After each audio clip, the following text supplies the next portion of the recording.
tell you something right now. This is the utmost time that I've actually been so hype about a story. Now, when you hear the story, some people might, feel a lack of energy in a sense. Not for me, but in a sense, just dealing with how these black women feel. But I'm hyped because this is the main thing that I wanted black women to sit up there and do for the longest time possible, and to actually have a news source writing a article about this subject, showing images of black women doing this. I'm like, oh my God, it is finally come. Change is about to happen. Like I said before, I wish it didn't take for black women to be uncomfortable or to feel a certain type of way in order for this to actually start taking place. But I'm happy that it's taking place, and I hope the black women that are taking these classes, I very much hope that they will end up teaching this information to their nieces, to their granddaughters, to their daughters, to their mothers, to their aunts. Like I hope that they will branch out and they will formulate this how usually you see black women do once they get a little bit of information, once they get a little bit of know-how, once they get a little bit of knowledge, they will formulate that into a plan to start a business. I hope 100% these black women and many others will take this initiative and they will start up a business, because this is a untapped area where there is fields of money, and black women can literally be owning a large portion of this market. Oh my God. Like I said, whatever. Let's get into the story. Shimeri Barron, a financial advisor, stated this: I've always been anti gun. Things are different now. Barron, age 34, is among what researchers have shown is the fastest growing group of gun owners in America, black women. After watching mass shootings rip through their spaces, grocery stores, churches, parades, women who have spent a lifetime keeping guns out of their homes and away from their families are strapping up. What made the horrible decision more bearable? They found a black woman to teach them. These two women, among more than a dozen others, black and white, spent 2 days a couple of weeks ago getting a concealed carry permit under the guide of Mary Pitt, a black woman like them who was a firearms instructor both in the Air Force and with the police in Atlanta. Her clientele used to be mostly what you would expect: gun guys. She was often contracted as an instructor for police and military folks. Quote, I see a high increase in females, over 1,000% recently. I have women who have come in fear and came out confident. I had women who had never shot at a range before, who have never held a gun. They were crying. They jumped. Now she's snapping orders in a fire engine red Kevlar vest, drilling women who know that she knows how complicated this all is. Tanya Butler, who is a mother, age 58, stated, I wouldn't even let my kids have play guns, squirt guns, none of it. A recent increase in crime, from carjackings to insurrectionists, have surrounded the congressional office where she works on the Capitol. Quote, and now I have a gun, safe, and I do take a gun out at night. I'm not ready to carry yet, but I have that option. In the past 2 months, the combination of Supreme Court's rulings lowering the bar for concealed carry permits and the unmooring feeling of vulnerability in the black community following the race-fueled massacre in Buffalo's grocery store, Pitt has become a matriarch of the armed black female community. Quote, they call and tell me that they want a female instructor. Quote, I had gone to a parking lot of Maryland Small Arm Range, the one near Joint Base Andrews, to talk to gun owners after the Supreme Court ruling. I was expected to find a lot of white guys who love their guns cheering the change. But the first few people I met coming out of the range, one after another, were black women. I want to be able to keep my community safe, one woman stated. Just about all of the women I talked to at the range that day, as we pulled the protection off one ear to talk in between the booms, person mentioned Trayvon Martin, Tamara Rice, Alton Sterling, Philando Castile, and Sandra Bland. Black women are unsafe in America. violence against black women and girls shot up nearly 34% in 2020 amid an overall spike in homicides to about 8 deaths per 100,000, a rate more than twice that of white women, at about 3 per 100,000, according to the Centers for Disease Control and Prevention. 5 black females, women and girls, were killed every day in 2020. More than 40% of black women are assaulted, and more than 20% are harmed in their lifetime. And that is according to the Institute of Women's Policy Research. These statistics are lower for all other women.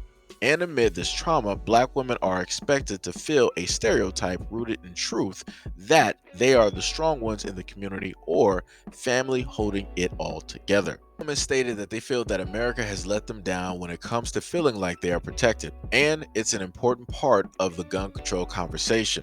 The same people who want to ban guns probably agree that Americans of color feel especially unsafe in the nation they help to build.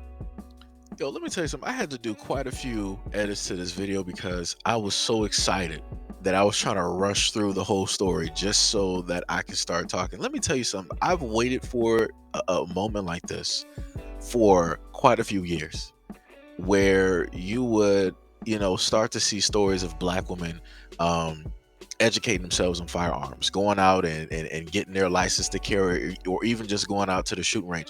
This is the most beautiful story that I have been able to report on thus far dealing with black women. As I stated before, my main thing is that I wanted black women to do something that was going to add value directly to their lives, something that was going to, in a sense, set that line, right? Because you got men out here that obviously don't mean any type of good for women out here, and you have women losing their lives, you have young girls losing their lives.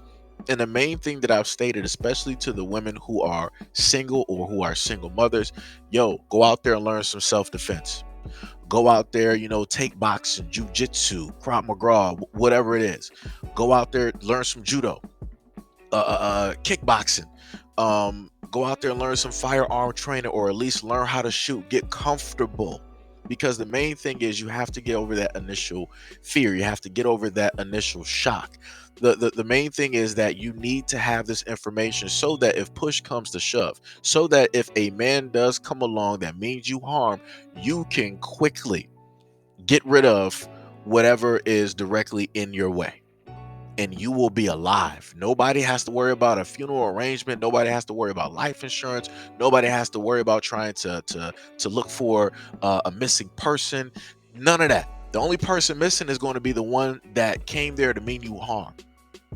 And that's the only main thing that I've ever wanted for black women. I wanted black women to be safe. I wanted black women to feel secure. I wanted black women to, in a sense, have that confidence where they're like, yo, I can just go out here, I can keep it pushing, go grocery shopping, whatever it is, because I don't got nothing to worry about because I got a piece on me.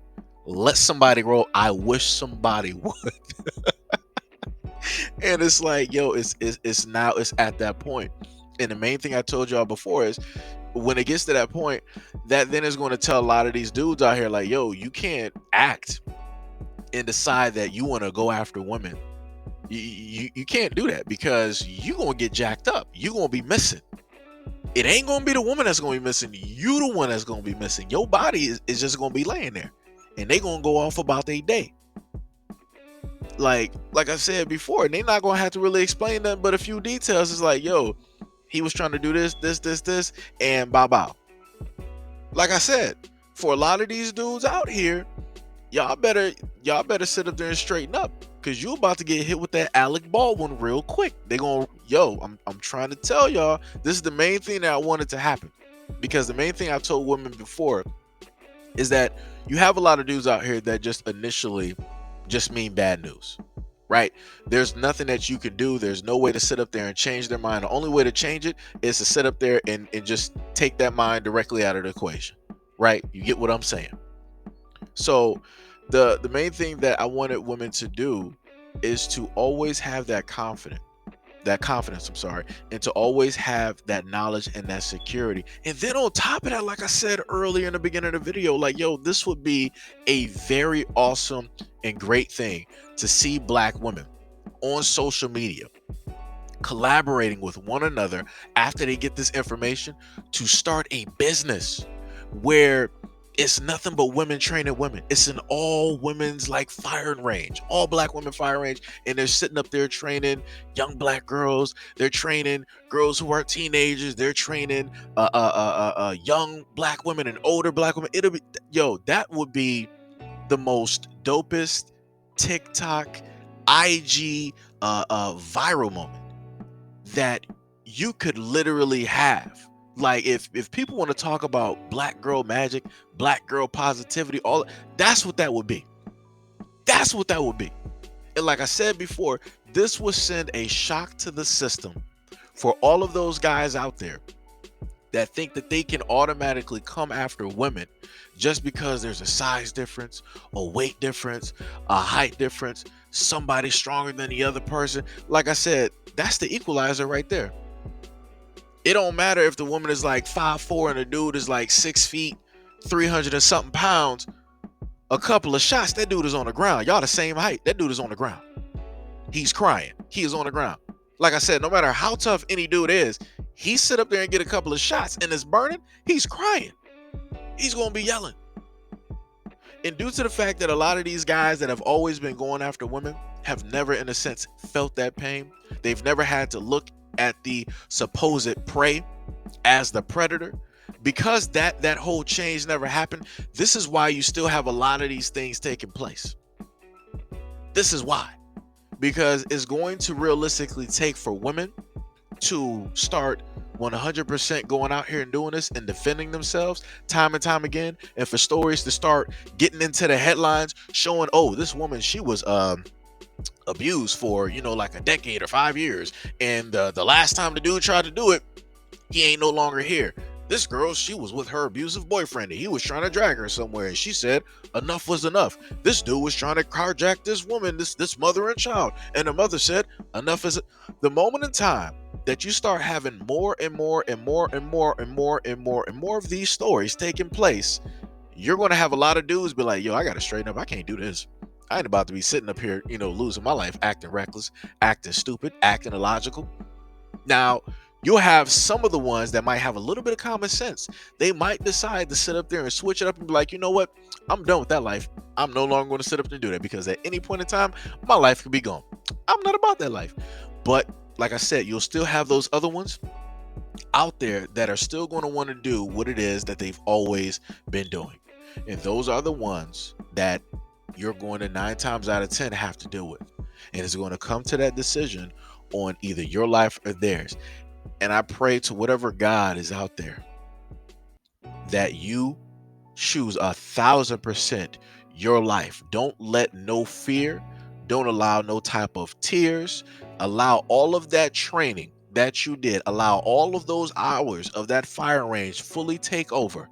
And after everything is said and done and you make it home and you're safe and sound, then you can sit up there and break down. But please, dear God, do not during that moment falter, because the moment in time that you falter, that's when you are going to lose. And that's the thing that I do not want you to do.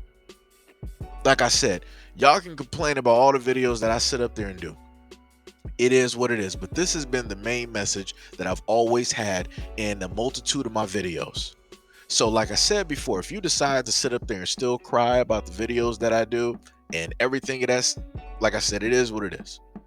But to the women out there that I know that are out there getting their license, that are out there getting their training, and they know how to handle themselves, much love and appreciation to you. And I hope that you are taking the information that you have and you're passing that down to the other women around you, to coworkers, to friends, to families, and, you know, especially, you know, the women that are in your family.